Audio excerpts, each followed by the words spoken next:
তো চলে এসেছি আমাদের জামাই ষষ্ঠীর ব্লগ নিয়ে। সো এই ভিডিওটা খুব ইন্টারেস্টিং হতে চলেছে, আশা করি তোমাদের খুব ভালো লাগবে। তো চলো স্কিপ না করে পুরো ভিডিওটা দেখো।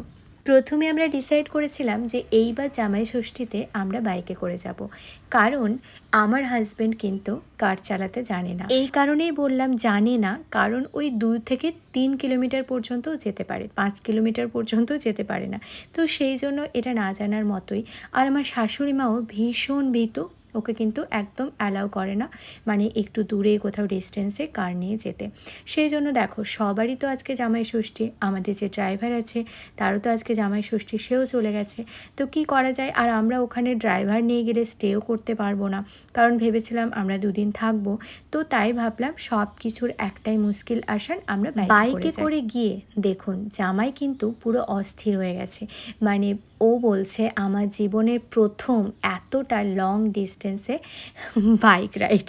তো যাই হোক, চলে গেছি আমরা। যাওয়ার সময় ভীষণ আনন্দ করে গেছি, তো মনে অনেকটা এক্সাইটমেন্ট ছিল, তাই আমাদের সেরকম খুব একটা কষ্ট হয়। আর এই যে খেয়ে নিলাম পাওয়ার ড্রিঙ্ক গ্লুকন-ডি, খাওয়ার পরে তো একদম ফ্রেশ হয়ে গেছি। আর সব থেকে বড় কথা, মেয়েরা তো মায়ের মুখটা দেখলেই ফ্রেশ হয়ে যায়, বাপের বাড়ি পৌঁছলেই ফ্রেশ হয়ে যায়। আর তোমার জীবন সঙ্গী যদি তোমার সুখে সুখী হয়, তোমার আনন্দে আনন্দ পায়, তাহলে নিশ্চয়ই জীবনসঙ্গীও আনন্দ পেয়ে যাবে। তো তারও এত কিছুই মনে হয়নি, আমরা সবাই মিলে ভীষণ এনজয় করে পৌঁছে গেলাম। জানো, আমরা যতক্ষণ পৌঁছাইনি ততক্ষণ মা কিন্তু কিচ্ছু খায়নি, মানে একদম জল না খেয়েছিল। আর মায়ের গিয়ে দেখলাম প্রায় অনেক রান্নাও হয়ে গেছে, গোপু সোনাকে পুজো দেওয়াও হয়ে গেছে। মানে কি বলবো, আমি জাস্ট অবাক হয়ে গেছি। মা এখন আমার থেকেও বেশি ফার্স্ট হয়ে গেছে। মানে আমি অনেকটা তাড়াতাড়ি কাজগুলোকে গুছিয়ে নিই, মা দেখছি এখন তার থেকেও বেশি তাড়াতাড়ি সমস্ত কাজগুলোকে গুছিয়ে নিচ্ছে এবং খুব গুছিয়ে কাজ করছে। মানে সকাল সকাল একদম স্নান করানো হয়ে গেছে, ঠাকুরকে পুজো দেওয়া হয়ে গেছে, নিজে স্নান করা হয়ে গেছে, মানে সব কিছু একদম কমপ্লিট। জামাইও রেডি হয়ে গেছে পাঞ্জাবি পরে আসনে বসার জন্য। মা ওকে মেরে দেখে নিল রেডি হয়েছে কিনা, তারপরে এই যে মিষ্টি ফল সব কিছু নিয়ে চলে এলো। জানো, এই মুহূর্তটার জন্য, মানে জাস্ট এই মুহূর্তটার জন্য এত কষ্ট করে আমাদের ওখানে যাওয়া, মানে এই যে মায়ের হাতের ছোঁয়া মাথায়, মায়ের আশীর্বাদ, এইটুকুই তো দরকার জীবনে। আর কি চাই বলো, জীবনে বেঁচে থাকতে গেলে না মানুষের উইশের ভীষণ প্রয়োজন। আর প্রত্যেককে বলবো, তোমরা কাউকে যদি আশীর্বাদ করতে না পারো, কারো ভালো যদি না করতে পারো, কারোকে কিন্তু অভিশাপ দিও না, আর কারো খারাপ চেও না, কারণ মানুষের খারাপ চাওয়াটা একদমই ঠিক নয়। আর তুমি যদি অন্যের খারাপ চাও, তাহলে প্রথমে কিন্তু খারাপটা তোমারই হবে। তাই খারাপ চাইতে নেই। আর আমাদের এটাই জীবনের সব থেকে বড় পাওয়া, আশীর্বাদ, বিশেষ করে বাবা মায়ের আশীর্বাদ। মায়ের আশীর্বাদকে আমি মনে করি পৃথিবীর সর্বশ্রেষ্ঠ আশীর্বাদ। মানে এর থেকে বেশি শক্তিশালী, পাওয়ারফুল এনার্জি আর কোথাও পাওয়া যায় না। যাই হোক, তোমরাও যদি আমার কথার সাথে একমত হও তবে কমেন্ট করে জানিও। আর আশা করি তোমরা আমার সাথে একমতই, তোমাদেরও ভালো লাগবে। জানো, আমরা যাওয়ার সময় একটু ইলিশ নিয়ে গিয়েছিলাম, কারণ বাবা তো মাংস খায় না, আর তাই ভাবলাম বাবা তাহলে ইলিশ মাছটা খাবে। আর আমার বেটু সোনাও কিন্তু মাংস খায় না, তাই ওরা দুজনে ইলিশ মাছ খাবে। আর আমরা না দুরকম খেতে পারি না।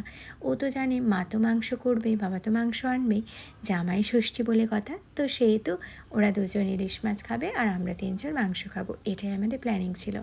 আর আরও একটা ব্যাপার ছিল, আজ রাত্রেবেলায় বোনও আসবে, বোনেরও একটু কাজ আছে। আরও ভীষণ খুশি হয়ে গেলাম, কারণ ফাঁকা ফাঁকা থাকলে একদমই ভালো লাগে না যে কোনো অকেশন। সবাই মিলে আনন্দ করতে আমরা ভীষণ ভালোবাসি। আরেকটা কথা কি বলো তো, এই জীবনটা আর কখনটা, এটা কিন্তু সবাইকে জেনে রাখা উচিত, কারণ আমরা কেউ জানি না যে আমাদের জীবনটা আর কয়েক ঘন্টা পড়ে আছে, নাকি কয়েক মিনিট পড়ে আছে, নাকি কয়েক সেকেন্ড পড়ে আছে।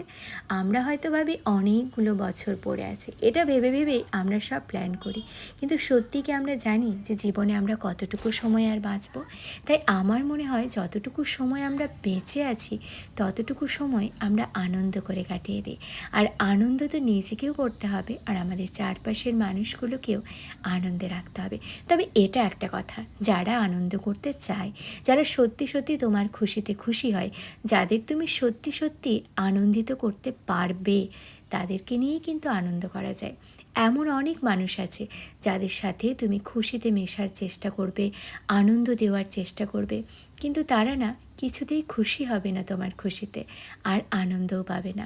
আর মা যেন হঠাৎ করে বলল একটা লঙ্কা আনতে, আর একদম চলে গেলাম বাবার লাগানো লঙ্কা গাছ থেকে লঙ্কা পেড়ে নিতে। একটা লাল লঙ্কা পেড়ে নিলাম জামাইয়ের পাতে দেওয়ার জন্য। তো দেখো মায়ের ডেকোরেশন কমপ্লিট হয়ে গেছে, আর মা এত সুন্দর করে এখন থালা সাজায়। জানো তো, কখনো মা আমাদের জন্মদিনে এইভাবে থালা সাজাতে পারতো না, কিন্তু এখন মা এত কিছু শিখে গেছে, মানে আমি নিজেই অবাক হয়ে যাই যে মা এত কিছু শিখলো কী করে। সবথেকে বড় ব্যাপার, আজকে যেন মা ঝিঙে পোস্ত করেছিল। প্রত্যেকটা রান্না অসাধারণ হয়েছিল, তার মধ্যে ঝিঙে পোস্তটা আমার হাজব্যান্ড বলল যে তুমিও এরকম ঝিঙে পোস্ত করতে পারো না, মায়ের ঝিঙে পোস্তটা এত সুন্দর হয়। আরও একটা ব্যাপার, বাবা তো সমস্ত জিনিসগুলো এনে দিয়েছে, কিন্তু মা এই জিনিসগুলোকে রেডি করা, এই যে সুন্দর করে পরিবেশন করা, রান্না করা, কাটা বাটা সমস্তটা মা একা হাতে করেছে। মানে এতটা ভালোবাসা, এতটা মানে কি বলবো, আমার নিজেরই বলতে গিয়ে থেমে যাচ্ছে, আমি কি বলবো নিজেই বুঝতে পারছি না। মানে আমি সত্যি অবাক হয়ে যাচ্ছি যে মা এত কিছু কী করে করেছে, এত কিছু কী করে করছে। আমার হাজব্যান্ডও বলল যে সত্যি মায়ের অনেক এনার্জি আছে, মা কখনো বিরক্ত হয় না, হাসি মুখে সবটা করে। তবে মারা না এইটুকুই চায়, আমার মাও চায় যে মাকে একটু কেউ ভালোবাসুক। যদি মা বুঝে যায় যে এই মানুষটা আমাকে ভালোবাসে না, এই মানুষটা আমার সাথে হিংসে করে বা বিরক্ত হয়, আমাকে পছন্দই করে না, তাহলে মাও কিন্তু তাদের থেকে দূরে সরে যায়, ডিস্টেন্স মেনটেন করে। তাছাড়া মা কিন্তু ভীষণ ভালো মানুষ। তুমি যদি মাকে অল্প ভালোবাসা দাও, মা কিন্তু তোমাকে অনেকটা ভালোবাসা ফিরিয়ে দেবে।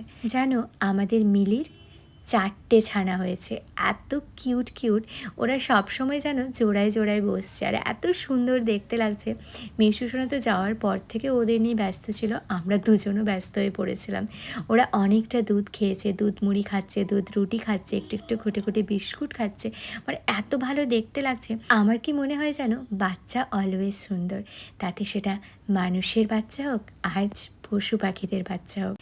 সব কিছু খাওয়ার পরে মিষ্টিমুখ করে নিলাম, যদিও আগেই মিষ্টিমুখ করেছি, কিন্তু এবার ভাবলাম চলো সবাই মিলে একটু রসগোল্লা খাই। জামাই ষষ্ঠীতে রসগোল্লা খাবো না এটা হয় না। আর জামাই খেয়ে দিয়ে একদম সিনেমা দেখতে বসে গেছে, এখনও চুজ করতে পারিনি কোন সিনেমাটা দেখা যায়। তবে তোমরা কিন্তু কমেন্ট করে আমাকে জানিও তোমাদের জামাই ষষ্ঠী কেমন কাটলো। চলো আজ তাহলে এটুকুই থাক, আবার দেখা হবে নেক্সট ভিডিওতে। টাটা।